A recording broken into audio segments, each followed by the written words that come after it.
হর হর মহাদেব, জয় মা কালী।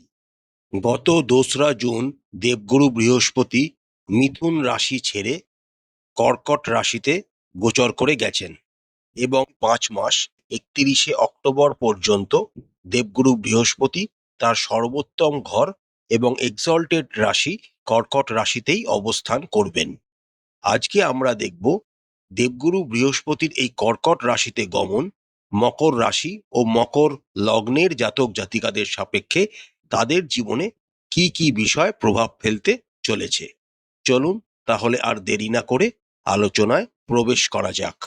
2রা জুন থেকে দেবগুরু বৃহস্পতি আপনাদের রাশি ও লগ্নের সাপেক্ষে সপ্তমভাবে সর্বোত্তম গৃহে এক্সল্টেড অবস্থায় কর্কট রাশিতে গমন করতে শুরু করে দিয়েছেন। সপ্তমভাবে অবস্থান করে দেবগুরু বৃহস্পতি তার পঞ্চম দৃষ্টি দ্বারা আপনাদের একাদশ ভাবকে, সপ্তম দৃষ্টি দ্বারা আপনাদের রাশি ও লগ্নকে, নবম দৃষ্টি দ্বারা আপনাদের তৃতীয় ভাবকে তিনি প্রভাবিত করবেন। দেবগুরু বৃহস্পতির পঞ্চম দৃষ্টি একাদশ ভাবের জন্য আপনাদের সমস্ত ইচ্ছা ও মনস্কামনা কিন্তু আগামী 5 মাসে পূরণ হতে চলেছে। তার সাথে সাথে একাদশ ভাব থেকে আমরা আয়কেও বিচার করে থাকি। আয় ভাবের ওপর দেবগুরু বৃহস্পতির পঞ্চম দৃষ্টি থাকার জন্য আপনাদের আয় কিন্তু অনেকাংশে বৃদ্ধি পেতে চলেছে। শুধু তাই নয়, আপনাদের নতুন নতুন আয়ের পথ আপনাদের জীবনে কিন্তু এই সময় খুলে যাবে। এর ফলে আপনারা মাল্টি সোর্স অফ ইনকাম নিজেদের জন্য জেনারেট করতে পারবেন। আপনাদের আয় অনেক বৃদ্ধি পাবে এবং অর্থনৈতিক দিক থেকে আপনারা কিন্তু প্রচুর সমৃদ্ধশালী হয়ে ওঠার একটা প্রবল ইঙ্গিত আপনাদের রাশি ও লগ্নের সাপেক্ষে দেবগুরু বৃহস্পতির এই পজিশন কিন্তু দিচ্ছে। দেবগুরু বৃহস্পতির সপ্তমী আপনাদের রাশি ও লগ্নকে কিন্তু প্রভাবিত করবে। ফলস্বরূপ আপনাদের মধ্যে জ্ঞান, বিচক্ষণতা, বাকপটুতা ইত্যাদি কিন্তু অনেকাংশে বৃদ্ধি পাবে। আপনারা সমাজের লোকের কাছে এক এক্সাম্পল হয়ে উঠবেন যে কিভাবে মানুষকে সাথে ব্যবহার করতে হয়, কিভাবে কথাবার্তা বলতে হয়। আপনারা যদি কোনো বড় জায়গায় কর্মরত থাকেন তাহলে বড় কোনো পোস্ট আপনাদের জন্য কিন্তু অপেক্ষা করে আছে। এছাড়া যারা ব্যবসা করছেন তাদের জন্যও অনেক শ্রীবৃদ্ধি হওয়ার সম্ভাবনা কিন্তু প্রবল। সপ্তম দৃষ্টি দেবগুরু বৃহস্পতির রাশি ও লগ্নের ওপর থাকার জন্য পরিবারের মান সম্মান আপনারা অনেকাংশে বৃদ্ধি করবেন এবং সমাজে আপনারা প্রশংসিত হবেন। দেবগুরু বৃহস্পতির নবম দৃষ্টি আপনাদের তৃতীয় ভাবকে প্রভাবিত এবং তৃতীয় ভাব মীন রাশির ঘর দেবগুরু বৃহস্পতির নিজেরই ঘর এবং সেখানে শনি বর্তমানে একটি শক্তিশালী অবস্থায় রাশি ও লগ্নাধিপতি হয়ে অবস্থান করছেন এবং তার উপর দেবগুরু বৃহস্পতির নবম দৃষ্টি থাকছে। ফলস্বরূপ আপনাদের কিন্তু নেটওয়ার্কিং স্কিল, কমিউনিকেশন স্কিল অনেকাংশে বৃদ্ধি পাবে। এছাড়া আপনাদের ছোট ভাই বোনেরাও অনেক উন্নতি করতে পারবে এবং আপনাদের নাম যশ প্রতিপত্তি সমাজে বিস্তারিত হবে। 2রা জুন থেকে দেবগুরু বৃহস্পতি আপনাদের সপ্তম ভাবে গোচর করে গেছেন। সপ্তম ভাব থেকে আমরা অংশীদারিত্ব, বিবাহ এবং ব্যবসাকে বিচার করে থাকি। ফলস্বরূপ যে সমস্ত মকর রাশি ও মকর লগ্নের জাতক কোনো রকম অংশীদারিত্ব ব্যবসার সাথে যুক্ত রয়েছেন তাদের কিন্তু খুব ভালো হতে চলেছে। আপনাদের যারা অংশীদার রয়েছে তাদের সাথে আপনাদের সম্পর্কের উন্নতি ঘটবে এবং আপনারা একে অপরের সাহায্য নিয়ে নিজেদের ব্যবসাকে এগিয়ে নিয়ে যেতে পারবেন। সপ্তম ভাব থেকে আমরা বিবাহকেও বিচার করা হয়ে থাকে।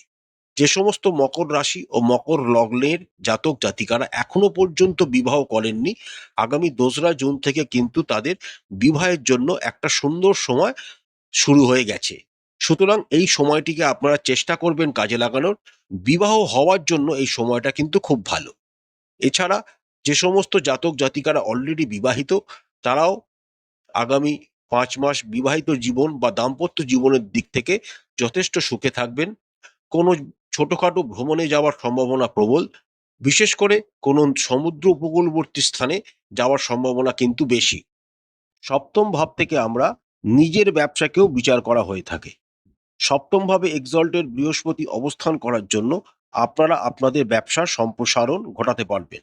নতুন কোনো ব্যবসা যারা অনেক দিন ধরে শুরু করতে চাইছেন বা শুরু করার চেষ্টা করছেন তারা এইবার কিন্তু চেষ্টা করতে পারেন। সময়টা কিন্তু খুবই অনুকূল। দ্বাদশ ভাবের অধিপতি হয়ে সপ্তম ভাবে দেবগুরু বৃহস্পতির অবস্থানের জন্য যে সমস্ত মকর রাশি বা মকর লগ্নের জাতক জাতিকারা কোনো রকম ইম্পোর্ট এক্সপোর্টের ব্যবসা বা কোনো রকম বৈদেশিক মুদ্রা জড়িত রয়েছে এমন কোনো ব্যবসার সাথে যুক্ত রয়েছেন, তাদের জন্য সময়টা কিন্তু গোল্ডেন হতে চলেছে। মকর রাশি ও মকর লগ্নের জাতক জাতিকাদের সাপেক্ষে দেবগুরু বৃহস্পতি হলেন দ্বাদশ ভাব এবং তৃতীয় ভাবের অধিপতি। দ্বাদশ ভাবের অধিপতি হয়ে দেবগুরু বৃহস্পতি সপ্তম ভাবে অবস্থান করছে। বিদেশ যাত্রার যোগ বা ব্যবসার কাজে বিদেশে ভ্রমণ হওয়ার প্রবল সম্ভাবনা কিন্তু দেখা যাচ্ছে। দ্বাদশ ভাবের অধিপতি সপ্তম ভাবে এক্সল্টেড পজিশনে অবস্থান করার জন্য সমুদ্র পার অর্থাৎ বিদেশে আপনারা আপনাদের জীবন সঙ্গীকে নিয়েও বেড়াতে যেতে পারেন, সেই যোগ কিন্তু দেখা যাচ্ছে।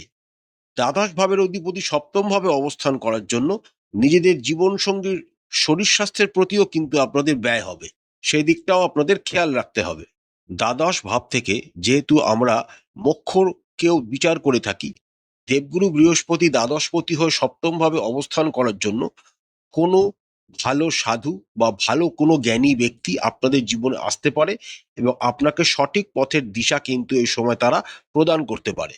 দ্বাদশ ভাবের সাথে সাথে দেবগুরু বৃহস্পতি আপনাদের তৃতীয় ভাব থেকে আমরা শর্ট ডিস্টেন্স ট্রাভেল, ছোট ভাই বোন এবং কমিউনিকেশন বা যোগাযোগকেও বিচার করে থাকি। তৃতীয় ভাবের অধিপতি দেবগুরু বৃহস্পতি সপ্তম ভাবে এক্সল্টেড অবস্থায় গোচর করার জন্য আপনাদের কমিউনিকেশন স্কিল এবং নেটওয়ার্কিং স্কিল অনেকাংশে বৃদ্ধি পাবে। আপনারা অন্যান্য লোকজনের সাথে এক সুন্দর যোগাযোগ সম্পর্ক এই সময় প্রতিস্থাপিত করতে পারবেন, যার ফলে জীবনের বিভিন্ন দিকে, সেটা চাকরি হতে পারে, ব্যবসা হতে পারে বা অন্যান্য বিষয়গুলি থেকেও আপনারা তাদের থেকে সুযোগ সুবিধা লাভ করতে পারবেন। তৃতীয় ভাবের অধিপতি দেবগুরু বৃহস্পতি সপ্তম ভাবে এক্সল্টেড হওয়ার জন্য আপনাদের ছোট ভাই বোনেদের তরফ থেকে আপনারা কিন্তু বিশেষ কোনো সাহায্য এই সময় পেতে পারেন। তারা তাদের লেখাপড়া বা চাকরি বা ব্যবসা যে ক্ষেত্রেই তারা যুক্ত থাকুক না কেন, সেখানে তারা কিন্তু প্রচুর উন্নতি করতে দেখা যাচ্ছে। তৃতীয় ভাব থেকে আমরা যেহেতু শর্ট ডিস্টেন্স ট্রাভেল ও ট্রান্সপোর্টকেও বিচার করে থাকি, তাই এই সময়কালে আপনাদের ছোট ছোট ভ্রমণে যেতে হতে পারে। এই ছোট ছোট ভ্রমণগুলি যদি আপনারা সঠিকভাবে নেন, তাহলে কিন্তু আপনাদের জীবনের দিশা বদলে যেতে পারে, নতুন কিছু আপনারা শিখতে পারেন যা ভবিষ্যতে আপনাদের প্রচুর কাজে দেবে। তার সাথে যেহেতু তৃতীয় ভাব থেকে আমরা শর্ট ডিস্টেন্স ট্রাভেল বাকেও বিচার করি, তাই যে সমস্ত মকর রাশি ও মকর লগ্নের জাতক জাতিকারা এই ছোটখাটো ট্রান্সপোর্ট ব্যবসার সাথে বা শর্ট ডিস্টেন্স ট্রান্সপোর্ট ব্যবসার সাথে যুক্ত রয়েছেন, তাদের জন্য সময়টা যথেষ্ট অনুকূল। এছাড়া যারা শিপিং ইন্ডাস্ট্রি বা কোনো রকম পোর্ট রিলেটেড ইন্ডাস্ট্রিতে কাজকর্ম করছেন বা সে সমস্ত ক্ষেত্রে ব্যবসার সাথে যুক্ত রয়েছেন, দেবগুরু বৃহস্পতি যেহেতু জলরাশিতে অবস্থান করছেন, তাদের জন্যও সময়টা কিন্তু যথেষ্ট শুভ। প্রতিকার প্রতিকার স্বরূপ আপনারা দেবগুরু বৃহস্পতির বীজ মন্ত্র প্রতিদিন 108 বার করে জপ করবেন। দেবগুরু বৃহস্পতির মন্ত্র জপ করার সময় হলুদ রং বা ইয়েলো কালারের কোনো রকম বস্ত্র পরিধান করবেন, এতে আপনাদের বেশি উন্নতি হবে। প্রতিদিন একটি নির্দিষ্ট সময় শ্রী শ্রী মহালক্ষ্মীর যে কোনো একটি বীজ মন্ত্র 108 বার করে পাঠ করবেন। মা দক্ষিণা কালীর পূজা করবেন এবং মা দক্ষিণা কালীকে নিজের মনস্কামনা সম্পর্কে জানাবেন এবং প্রতিদিন স্নান সেরে মাথায় সাদা চন্দন বা কেশরের তিলক লাগাবেন। আশা করছি আজকের ভিডিও আপনাদের ভালো লেগেছে। দেবগুরু বৃহস্পতির কর্কট রাশিতে অবস্থানকালে আপনাদের সমস্ত মনস্কামনা পূর্ণ হোক, দেবগুরু বৃহস্পতির আশীর্বাদ আপনারা প্রাপ্ত হন। মা কালী আপনাদের মঙ্গল করুন, আপনাদের সমস্ত মনের ইচ্ছা ও মনস্কামনা মা কালী পূরণ করুন। আমাদের চ্যানেলের কন্টেন্ট যদি আপনাদের ভালো লাগে, তাহলে অবশ্যই চ্যানেলটিকে লাইক করবেন, শেয়ার করবেন, সাবস্ক্রাইব করে আমাদের চ্যানেলটির পাশে থাকবেন। হর হর মহাদেব, জয় মা কালী, নমস্কার।